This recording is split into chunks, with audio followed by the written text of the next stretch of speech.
quedaron, según en mi visión, algunos dos momentos importantes de su exposición, doctor, y estos tienen que ver con, en primer lugar, se había quedado usted en las acciones sanitarias llevadas a cabo en este momento de la historia, y algo que me gustó mucho como está planteado, que es la utopía de la sanación de los indios peninsulares. Cualquiera de las dos con las que usted quiera continuar o alguna otra precisión que quiera hacer sobre su tema.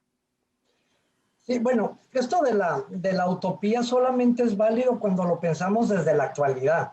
Si nos ponemos en los zapatos de las personas que vivieron en esa época, era una posibilidad real, sobre todo para los miembros del protomedicato, era posible salvar a los indios, era posible revertir. Es desde la distancia, desde donde nos damos cuenta el carácter utópico por una serie de elementos. En primer lugar, la logística de llevar a cabo un programa de sanación, cuando, digamos, todo se daba en las provincias centrales del virreinato y la península quedaba infinitamente lejos, mucho más lejos de lo que todavía está hoy, ¿verdad? Entonces, eso por un lado. Por otro lado, la conciencia poco clara de que en efecto habían pasado muchas décadas y en ese proceso se había venido dando esta decadencia en la salud de los indígenas que los tenía, pues, digamos, al borde de la extinción. Si consideramos que a la llegada de los españoles se calcula que habría alrededor de 40,000 indios en la península, y que cuando se da el expediente de 1799 rondan los 3,000. O sea, es una caída, yo no podría en estos momentos sacar el porcentaje, pero es un porcentaje enorme, ¿no? Y eso hace pensar en que, dadas las circunstancias, en efecto estaban en un punto prácticamente de no retorno. Era muy difícil revertir digamos, una crisis poblacional en ese grado ya de gravedad. Pero bueno, si esto no fuera poco, estaban los problemas presupuestales también. Sabemos que llegó a la Baja California José Francisco Araujo. Él fue el médico nombrado por el protomedicato y estuvo en efecto varios años, y aunque no hay mayor información al respecto, hemos de suponer que pues estuvo desarrollando su trabajo en la medida de lo posible. Pero otros elementos, como por ejemplo la creación de un hospital con su crujía, con sus camas, etcétera, no se llegó a realizar. Por lo tanto, tenemos que pensar en una limitada implementación del programa planteado por Pablo Soler, por el médico. Y lo más irónico y trágico del asunto es que, digamos, que era un programa un poquito que caminaba con palos de ciego, porque la verdad de las cosas es que la ciencia médica a finales del siglo XVIII, principios del XIX, simple y sencillamente no estaba en condiciones de resolver eso que los doctores del protomedicato decían que resolvería la ciencia médica. Bueno, la ciencia médica en ese momento no podía resolver satisfactoriamente el problema de la sífilis, por ejemplo. De hecho, los medicamentos que se utilizaban en esa época para supuestamente curar la sífilis fueron rechazados por tremendamente venenosos y perjudiciales 90 u 80 años después, cuando ya se daban pasos firmes hacia la solución antibiótica de la sífilis. Es correcto.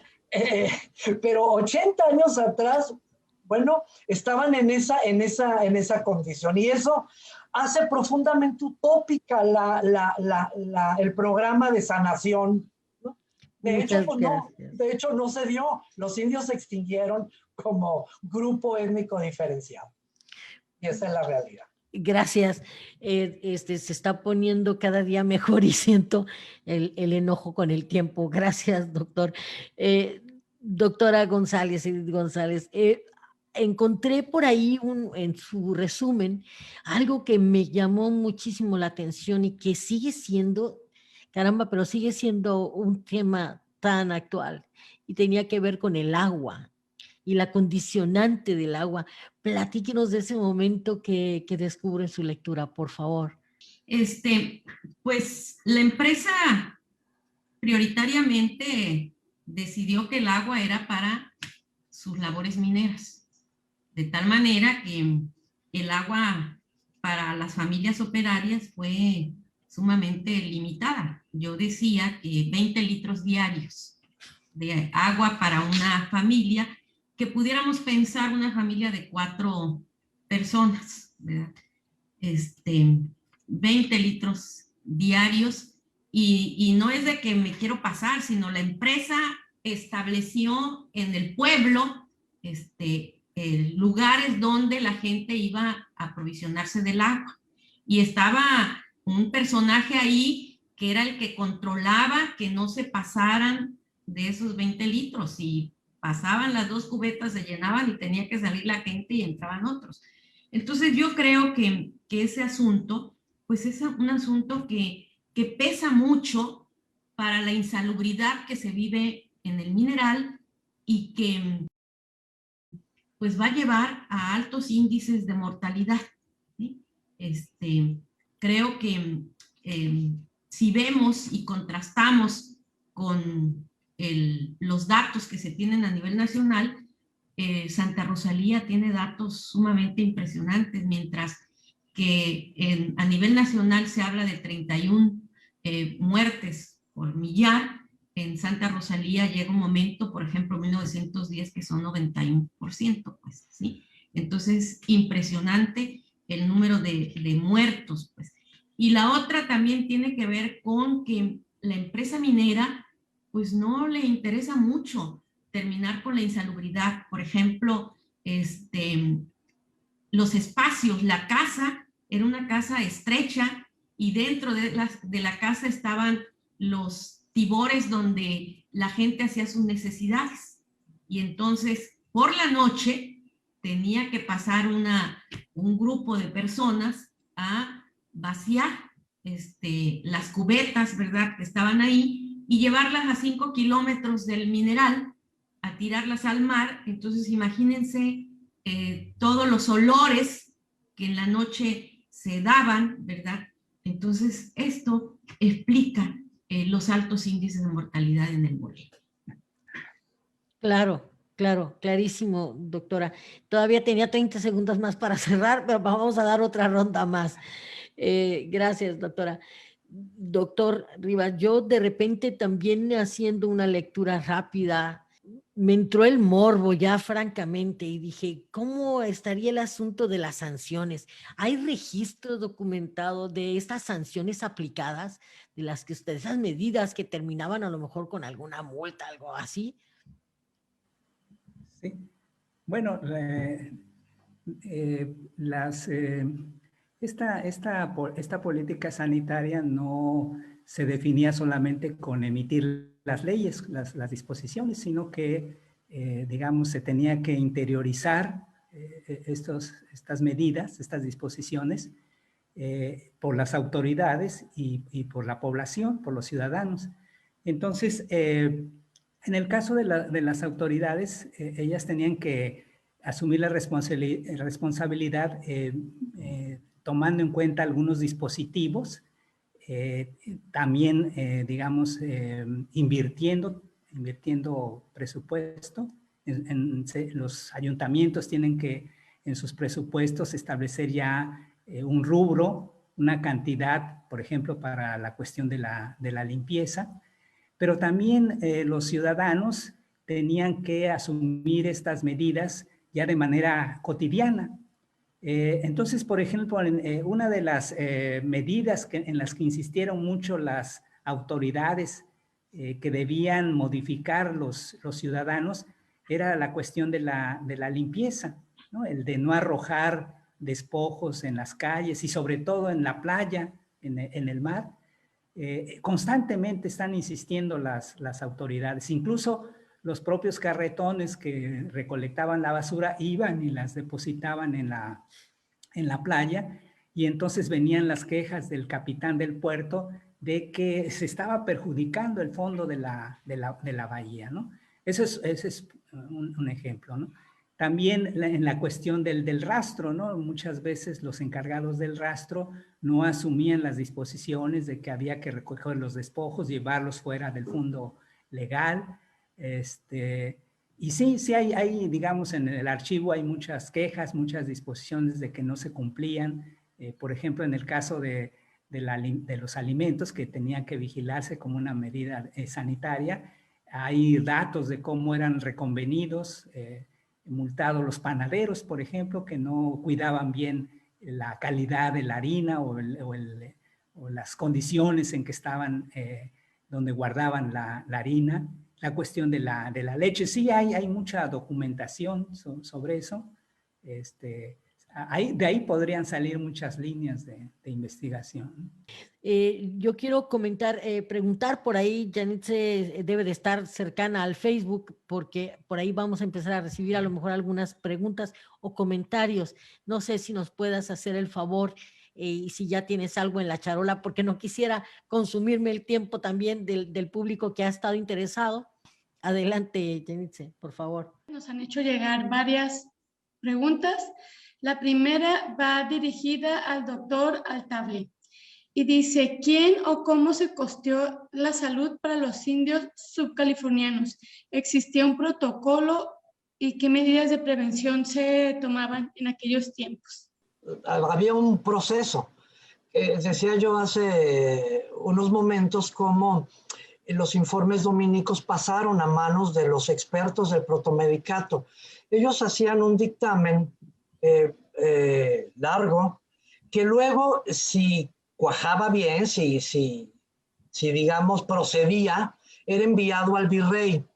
El virrey como tal, o la oficina virreinal como tal, no podía resolver porque se declaraba, digamos, ignorante de este tipo de cosas, pero tenía que pasar por esa oficina y de ahí se iba a la instancia correspondiente, que para el caso del financiamiento era la Real Hacienda, o más precisamente una parte de la Real Hacienda, que era el Real Tribunal de Cuentas de la Ciudad de México. Ahí los directores del Tribunal de Cuentas, de acuerdo con las solicitudes del Consejo del Protomedicato, analizaban contablemente lo que se solicitaba y lo aprobaban en su plenitud o lo aprobaban con limitaciones, en fin. Yo no he encontrado documentos donde se diga con claridad qué elementos de esa solicitud del protomedicato fueron satisfechas. Sabemos que se nombró a un médico y que a ese médico se le asignó un determinado salario. Sabemos que a este médico se le proveyó de los fármacos, no sé si todos, pero una cierta cantidad de los fármacos solicitados por de tal manera que en efecto el proyecto recibió financiamiento. Que el financiamiento haya sido absoluto lo ignoramos, no aparece en los documentos, pero debió de ser considerable puesto que Araujo permanece al menos 5 años, cuando menos 4 años en la península, y eso implicaba diversos gastos. No bastaba con su presencia, sino que en efecto tenía que contarse con ciertos recursos, ¿no? Pero no existe, y si existe no lo hemos encontrado, un documento, digamos una especie de presupuesto, por decirlo así, o algún tipo de informe donde se detallen de manera puntual los gastos, pero sí, todo llevaba un procedimiento financiero. Gracias, doctor. No sé, Janitze, ¿nos puedes ayudar con otra pregunta, por favor? Sí, y esta la mandan a nivel general y es, ¿cuáles fueron las enseñanzas para los subcalifornianos en relación a las epidemias? ¿Se desarrolló medicina tradicional o tenemos algunos protocolos locales que se hayan desarrollado en la región? Sí, para el caso de Santa Rosalía, en el momento en que se desata la epidemia de viruela, hay una junta de sanidad, y si en principio se constituyó solamente por el representante del puerto, ¿verdad? El responsable del puerto y los jueces del pueblo más cercano, que era Santa Águeda, conforme va llegando el médico, cuando llega el médico francés se incorpora, y después se incorporan también al director del boleo. ¿Por qué? Porque es necesario crear, pues de alguna manera, instalaciones. Si se crea un lazareto, por ejemplo, en Santa Rosalía, para aislar a los enfermos, ¿verdad? Y además la Secretaría de Gobernación tiene un protocolo para el trato que se le va a dar a los enfermos. Una cuestión es el aislamiento, la otra es la fumigación, la otra es quemar la ropa, ¿verdad? Que si llegaban al puerto las embarcaciones, revisar las embarcaciones, ¿verdad? De tal manera que no se siguiera filtrando la enfermedad. Entonces se adoptan una serie de medidas. El caso de la vacuna se va a volver ya costumbre en el mineral, independientemente de que, decía yo, algunas familias se oponen, pero se tiene que recurrir a la fuerza pública para que pues obligue a las familias a que tiene que vacunar, sobre todo se obliga a que los niños tengan que vacunarse. Pues entonces sí, creo que empieza desde ese momento a haber protocolos para tratar de inhibir la enfermedad. Gracias. Fíjense que por aquí yo también estoy recibiendo a dos fuegos comentarios. Voy a lo que podamos, doctora, le pido a la doctora Sara Díaz nos perdone la vida unos minutitos más. No nos pasen la guillotina porque se está poniendo bueno en varias redes. Por chat, por acá también. Dice Marco Antonio Núñez, muchísimas gracias, maestro. Eran unos enormes tanques, estuvieron muchísimos años con vigencia. Dice que aún le tocó uno en Ranchería y otro en Calle Ancha. Yo creo que se referían a los depósitos, estos donde almacenaban, ¿no? Y dice también, mi abuela materna se refería a una enfermedad como el morrongo. Debe estar muy interesante ahí para cuestiones lingüísticas. Nunca supe qué fue. El caso es que cada cierto tiempo se le soltaba hemorragia nasal y decía, me reventó el morrongo. De tarea, doctor Edith, dice, para que lo ayuden a investigar. Por aquí hay otra pregunta y que me mandan por chat, nomás que no lo tengo identificado el nombre, pero dice, bueno, es un comentario, perdón, me atravesé, pero bueno, felicitan a la mesa diciendo que es verdaderamente una joya y bueno, me siento muy orgullosa de que digan eso de los historiadores de nuestra universidad. ¿Algo más, Jenice, tienes por ahí en el arcón? Sí, la última que tengo es la higiene y la alimentación de los indígenas subcalifornianos. ¿Cómo la consideraban? ¿Precaria? ¿Buena? Esa es una buena pregunta. Soler, el médico del que estoy hablando, decía, voy a contar esta anécdota rápidamente porque da idea de esto que estás preguntando. Decía él que el trato y la higiene en las misiones era pésimo y que eso no era culpa nada más de los misioneros, sino de muchas otras circunstancias. Y ponía él el ejemplo de una indígena, de una india, Cochiní, que se había salido de la misión porque en Loreto, creo que era, en alguno de los pueblos con población civil de aquel entonces, se fue ella a trabajar en cuestiones domésticas. Y decía que en ese lugar donde estuvo trabajando, pues que se alimentaba de lo que comían las personas que estaban ahí y que al cabo de 2 o 3 meses abandonó, y así lo dice Soler, abandonó su aspecto caguérico, o sea, digamos, diarreico, extremada delgadez, piel macilenta, etcétera. Y que, fíjate el concepto de salud que había.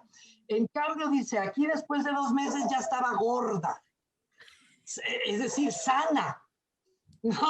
Es rozagante, digamos, y bueno, es la forma en que Soler pone un ejemplo para indicar que digamos, el estado de salud de los indios, pues en realidad dependía mucho de la mala alimentación que recibían en las misiones y de las condiciones antihigiénicas que según él se daban allí. Claro, los misioneros ponían el grito en el cielo y decían que eso eran mentiras y daban sus argumentos al respecto, ¿no?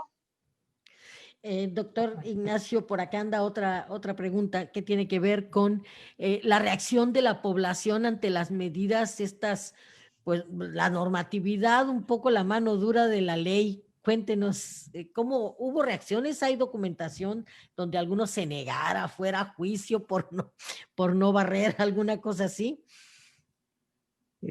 Pues sí, es lo que comentaba hace un momento, ¿no? Que había resistencia de la población a cambiar las costumbres, ¿no? Por ejemplo, también se tomó la medida como parte de la higiene, de la limpieza, la cuestión de los perros callejeros, ¿no? Que había que hacer campañas de exterminio, y entonces eso también generaba, digamos, conflicto entre los ciudadanos y las autoridades, ¿no? También en el caso de los expendedores de medicinas o de las medicinas prodigiosas, estaba prohibido, pues, o sea, tenían que empezó a establecerse desde los 70, de 1870, que para vender medicinas tenían que tener el título de farmacéutico, o para ejercer la medicina. No cualquiera podía ser facultativo, tenía que tener ya el título de médico cirujano. Entonces, había también ahí mucho conflicto, ¿no? Para, digamos, someterse a esa situación. Entonces, sí hay documentos, ¿no? Donde se ve, digamos, este conflicto y digamos, obedecer las leyes sanitarias, ¿no? Pues yo creo que ya topamos, aunque no quisiera, me resisto, doctora, pero luego me van ustedes a perseguir, por ser imparcial, seguramente. No, porque tomo el bando de Clio como mío y quisiera seguirlos escuchando todo el día. Y además la gente también, doctora? Y esto, bueno, viene a desmentir esto de que la historia es aburrida, de que la historia no le gusta a nadie. Se equivocan, tenemos mucho más adeptos de lo que ustedes creen y yo creo que esto lo pone a prueba, doctora Díaz. Yo sí me quedé de veras ahora sí picada y espero que usted también, porque luego los biólogos se olvidan de nosotros, A ver, cuéntenos, doctora, para ir cerrando ya. No, la verdad es que ha sido un deleite y siento que con cada uno apenas empezamos a agarrar el ritmo. Me salen muchas preguntas, pero esto es una invitación a leer sus publicaciones para tratar de resolverlas.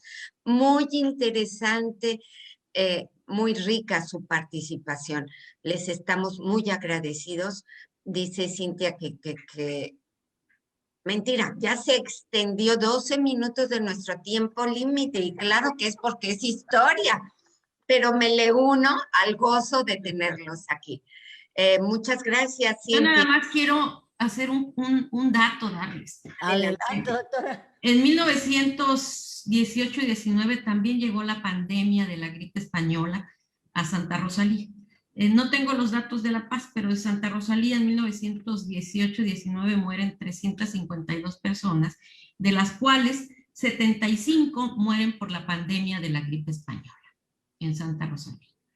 Sí, doctora, gracias por el dato, porque además si la gente sigue recordando, hay gente que está en la Ciudad de México, como nuestra amiga Patricia González, que está diciendo, oye, es que yo conozco, yo me recuerdo, Marco Antonio Núñez dice, yo me acuerdo que decían de los muertes de los chinos, etcétera. Es decir, se abre un momento muy importante para reflexionar sobre nuestra sociedad.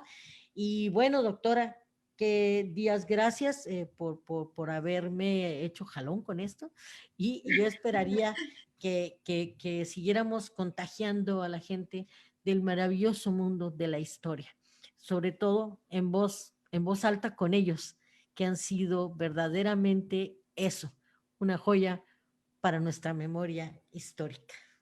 Muchas gracias, porque sin ustedes no haríamos esto. Sigan pendiente de todas nuestras actividades que tenemos y hasta pronto.